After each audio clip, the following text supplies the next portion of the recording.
Welcome. We're here in Dorset today at the Marble House Project. And we're very fortunate to have a guide, and this is Tina Cohen. And Tina's going to tell us about the project and something that goes on here that is pretty special. And we're beginning today in a formal garden, and then we're going to move to the less formal garden. And you can tell them your whole, I know you've got a formal, what do you call, a whole presentation. Yeah, but also it's like, what exactly do they call you here? I know you're farm manager, but you're much more than that. Yeah, so I'm the Director of Operations and Agriculture here at Marble House Project. We are a nonprofit, as Donna said, located in Dorset, Vermont. We are an artist in residency program. So what that means is that we have 8 artists who come and stay with us for 3 weeks at a time. They do not pay to come and stay here. They apply with a project in mind that they would like to work on. If they are accepted, they get notification and they are scheduled according to what their schedule is like. We run sessions from the end of April to the first week of November. So we host about 56 artists a year. It's really amazing, and I know since it's only about 12 minutes from my house, I am so privileged to have it here in our area.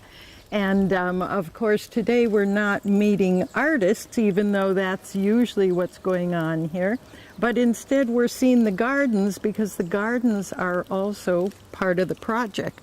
And Tina's going to tell you, as we walk through and see some of the gardens, some of the history that began here with the Marble House, which is quite visible. And then later on we'll be up in the gardens and you'll hear about those. Okay.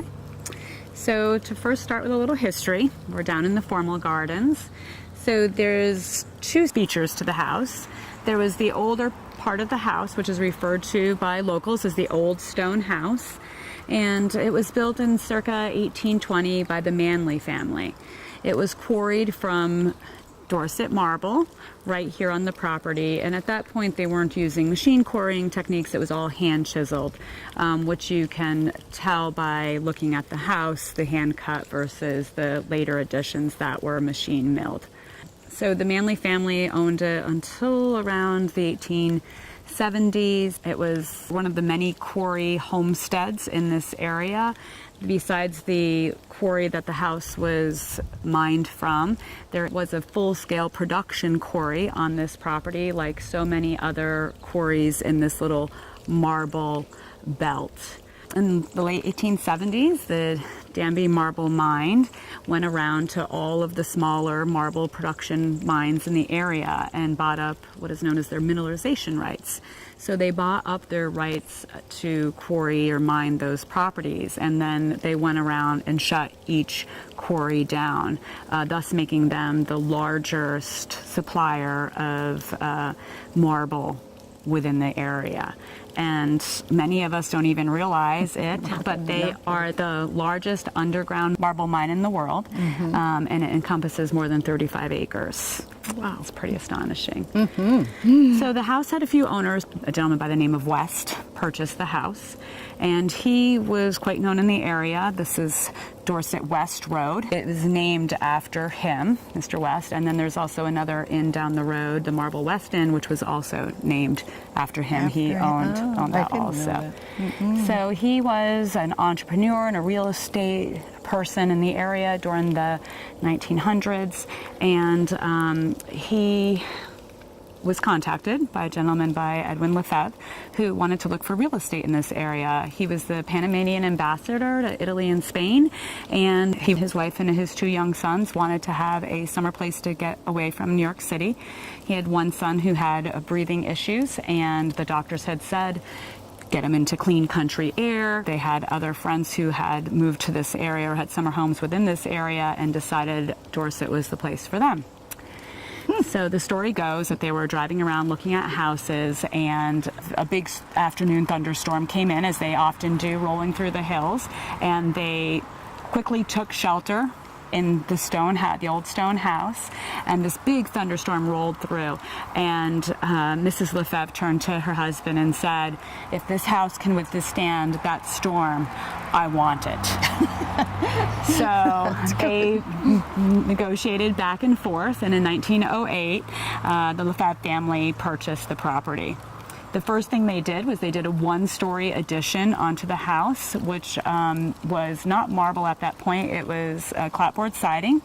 But one of the grand things about the one-story addition, besides adding a kitchen and butler pantry and more or less like maid's quarters, was it was the first indoor swimming pool in Vermont, and I think the second in the U.S. at that time. Wow! So it's pretty astonishing for little Vermont to have one of the first indoor swimming pools. Mm-hmm. So, and then in 1915, Mr. LaFave commissioned landscape architect Charles Downing Lay to design him an Italianesque style garden, because he loved all of the gardens that he would see when he traveled to Italy. And thus was born the garden that we stand in today. It is quite spectacular to see this garden that is over 100 years old and still have such great structure to it. The main bones of the garden are all these beautiful marble walls, like the ones we're standing in front of. And then the other interesting feature, the most important feature to me, is our water system that we have here. So we have a spring house that's in the back right-hand corner of the property, and that spring house was actually used to feed the indoor swimming pool. It was also used to feed an aqueduct system that comes down the hillside and feeds a series of fountains. So there's no pumps involved. It's completely gravity. To think in 1915 that they were able to engineer all of that, I find rather interesting. That is so wonderful. And actually, having been in some Italian gardens where I've seen that, that's very Italian also. Yes. Gravity fed, moving the water. Yeah. Exactly. Wonderful.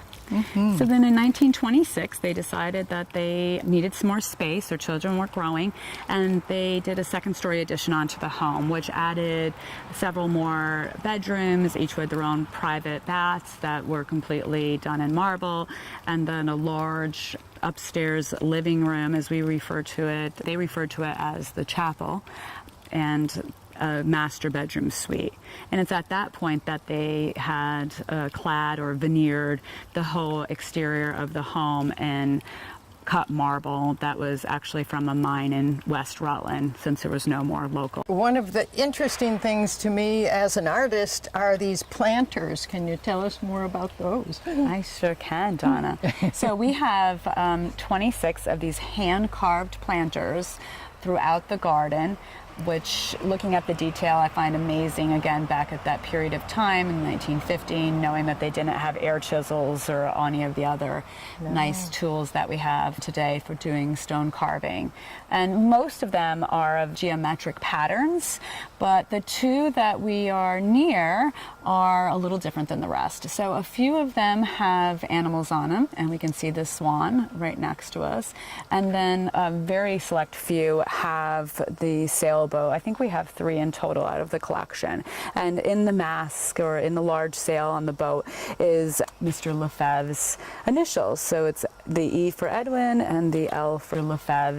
We're here in the Teahouse, and this is really a spectacular spot to sit and relax, if you can imagine having that lifestyle.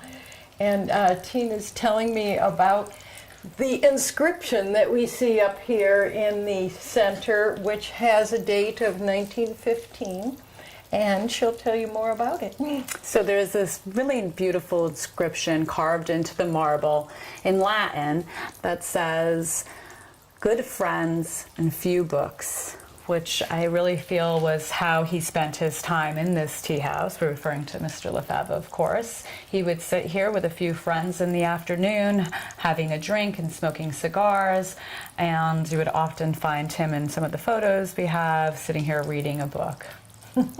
Very nice. Almost diametrically opposed to what we were just in that it's curvilinear, it's kind of wild, full of vegetables. It's new. Well, here in the vegetable garden, I can only imagine that your artists are probably coming from cities for the most part. And so how is it as they land here in this beautiful vegetable garden with probably no knowledge of how to grow their own food? It's rather fun, actually. They come and they're very enthused to learn and to eat and engage from the garden. We have lots of residents who really put a lot of sweat equity into the garden, and then others who just enjoy coming up and harvesting the food that they're going to eat and share with their fellow artists for the evening. Do you find it's a kind of spiritual, I would think, experience for some of them, in that this might be the most they've been in nature, maybe in a long time or maybe ever? Yes, Yeah. I do find it that way. And we also see that it really inspires them in their work, that they take inspiration from their surroundings in nature and working with, not only the food they're going to eat, but also taking in the natural landscape itself. Well, we're here close to some of the vegetable garden, and I am noticing right away the hills, beautiful, nice, neat hills that have been built in order to grow things, and then between them paths, it looks like of straw. So what was the design? And yeah, I take it you did that. Yes, I did it. I do have a great helper, Jonathan, so we don't want to leave him out.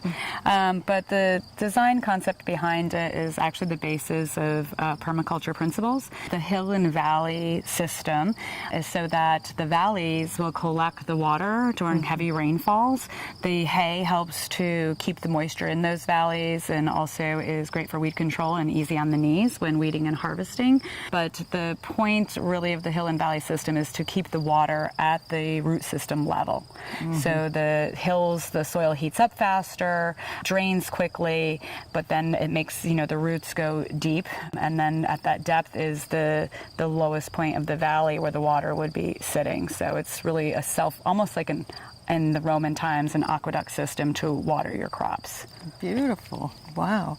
Now, in the design, everything looks so purposely placed, and yet I'm thinking you probably rotate crops, or no? We do rotate crops. It's it's very important. Even in our small scale, we don't want to deplete the soil. We are constantly working to replenish it through cover crops and our own composting that we do right here on location.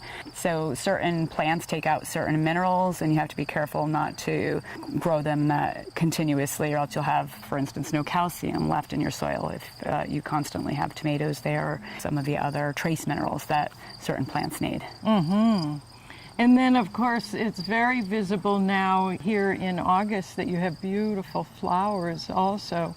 And as we walked past them, the bees were very busy over there in the Bergamont. Yes. And I know you must have had a plan, because the Bergamont really encircles. Is it the berries? It's the berries, yes. Okay. So it does encircle them, and the reason why was to get pollinators closer to where we needed them. Right here in the garden, bees, as we all know, are in decline across the whole United States, and we need to protect them and take care of them as much as possible. So to get them closer, but it also acts as a natural deer fencing. The deer do not like it at all. It is something that they won't eat. It has a fuzzy stem, so they try it and they're turned off of it. So it's a natural deer fencing for us. So now we've entered into the berry patch, and we'll hear about what they have growing here. So, welcome to our berry patch. We have two different types of raspberries.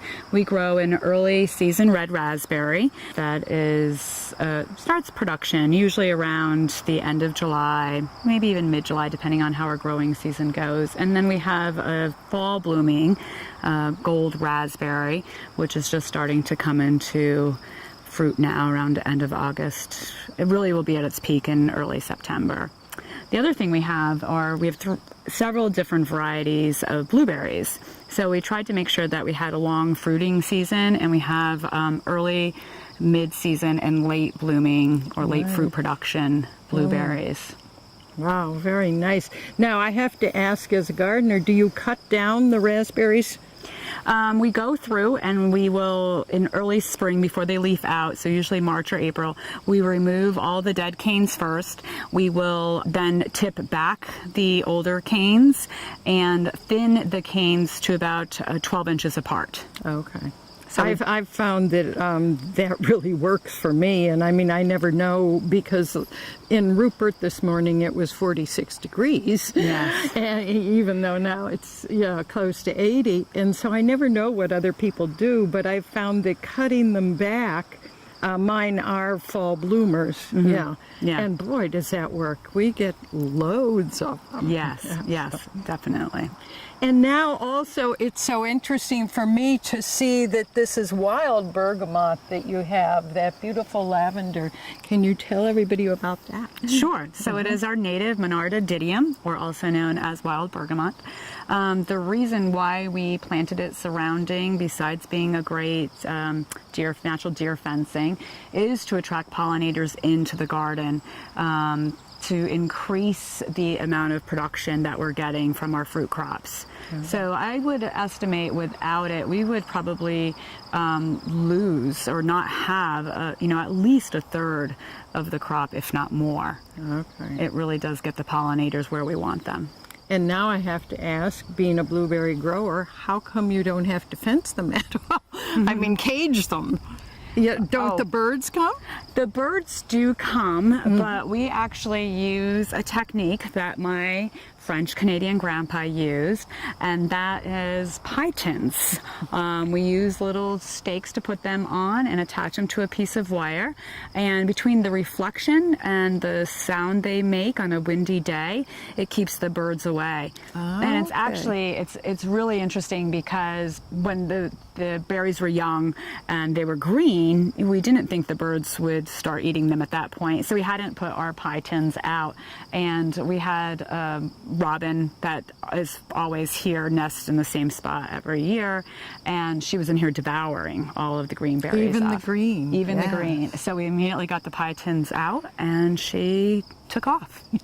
I'm sure she I love hearing about that. Good. And it's funny, as an artist, I'm looking, and it's pretty artistic too, kind of like garden sculpture. Yes, yes, yes. We're here at a beautiful plant, and this one's kind of unusual, and so I don't know that the whole audience will know it, but Tina will tell you about Tomatillo. Well, as you said, this is Tomatillo. This is a little bit more unusual than the common standards in a vegetable garden. We love to use them fresh in season and making sauces, even just adding them to stir fries. And they grow in this beautiful little papery pouch. It's almost like a little cherry tomato inside, more or less. And when the pouch is completely full and splits on the bottom is when your fruit, because it's actually a fruit, not a vegetable, is ready to be harvested. One of the nice things about the Tomatillo is that it is great to can. We make salsa verde with our habanero peppers, our tomatillos, some of our onions and garlic we grow. And for our early groups that arrive the end of April, when the garden really isn't producing the volumes like it is for the later artists that come in July and August and September, it allows us to can and preserve something for them to have from the garden early on. It also shows them the whole point of paying it forward, people taking care of people, so that someone in the fall, we enlist our residents to help, took the time to harvest and process and learn how to can these so that someone they've never met can have something to enjoy. Oh, that's wonderful. Yeah. Now, what would you call the flavor, for those who don't know this at all? I find it has the texture of a tomato, but it has a little citrusy taste to it. It's often used in Mexican cooking, and so that most people from the Southwest would know it. Yes. But yes, it's quite different than other things that we usually grow. Yeah, it's definitely not sweet like a little cherry tomato, but it has this great depth of flavor to it, especially roasting them. A lot of times we'll roast them with zucchinis and even peppers and onions. and it really adds a nice flavor to it. We're here by this beautiful little apple tree because I think our audience, probably everybody, would love to have their own apple tree. And so Tina's going to tell us about this one, which is not too big, and you can see loaded with apples. Well, this is, as you said, a beautiful little apple tree, and who wouldn't love to go out and pick a fresh apple off their tree that is free of pesticides? Apples are high up on the environmental working group's Dirty Dozen list. They are one of the most heavily sprayed fruit crops that we harvest in the U.S.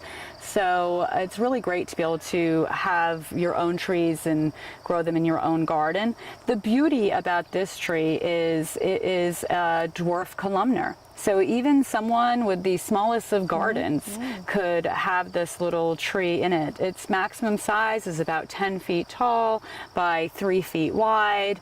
It can work into your ornamental landscape. It could be on the corner of your house. It could be lining a driveway, and never get too big, but really be part of an overall edible landscape project. And so what would somebody ask for if they went to a nursery and wanted this type of tree?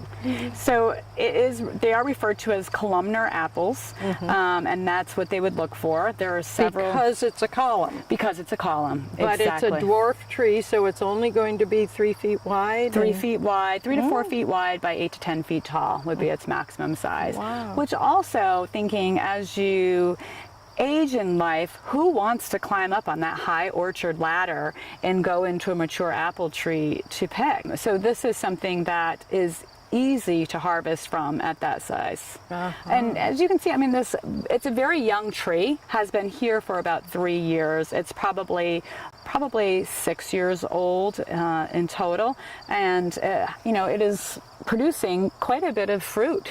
And what does the apple taste like? They are delicious. They are delicious. Here we are in the same garden, but with one of the small cherry trees. And Tina's going to tell us about how to grow a nice dwarf cherry tree. So Donna, this is a Montmorency cherry tree. It is a sour cherry tree, not a sweet cherry tree. Some of the sweet cherries can be a little temperamental in our winter climate, so we prefer to do the sour cherries, which are still delicious and can be used for making pies and jams and are really worth growing in the garden.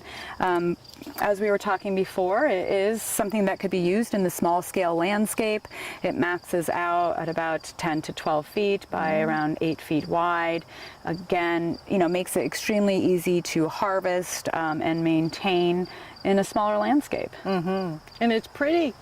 It is beautiful, yes. And I see over here to my side a beautiful table that obviously one of your artists created, and so let's talk about that.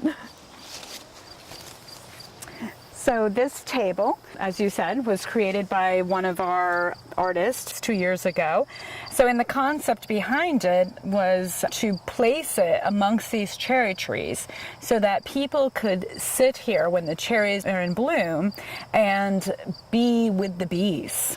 Because when the cherries are blooming, they are alive with pollinators, honeybees, bumblebees, and all sorts of pollinators. There's all sorts of wasps that also pollinate. What a beautiful idea. I've heard how the Japanese, who have always loved the cherry blossoms, they will go and lie underneath the trees while they're blooming just because to them it's such a special time of the year. Yes. And it's also one of the pieces that she did while she was here, besides building this beautiful bench, was she did recordings of the bees. So to sit and just meditate. Well, I thank you so much, Tina, for guiding us through the garden. And of course, we've only seen a small part of it. And I know that you do open up to the public so that people can come and listen to what the artists are doing. But also, I'm wondering, do you have plans for the future for the garden? Do you plan to change it? It seems like that in 3 years you've developed a really fine garden. Thank you, Donna. We do have long-term goals for the entire property, not just the garden space. So one of our long-term goals would be to take a hillside that is growing with a lot of young aggressive species and plant a full-scale orchard on that hillside, and then eventually get a few small grazing animals. We're thinking of some dairy goats that would work the soil underneath, so they would keep the grass down from getting into the fruit trees, but also their hooves and manure act as great aeration and fertilization for such a piece. Good. And one other question, I know in the circular walkways through this garden, was there an overhead design or plan, or? There was. I mean, as doing landscape design, a lot of times you're doing that bird's eye view and looking down. So there was definitely an overall bird's eye of how to create this room and space so that it was fluid, but still felt like it gave you a warm embrace as you went through it. It is a very large expanse, so it's a little harder to make it feel intimate when it is such a large space. Thank you once again to the Marble House Project, and especially to Tina Cohen, who was our guide. And I hope you will join us again for Footprints in the Vermont Garden.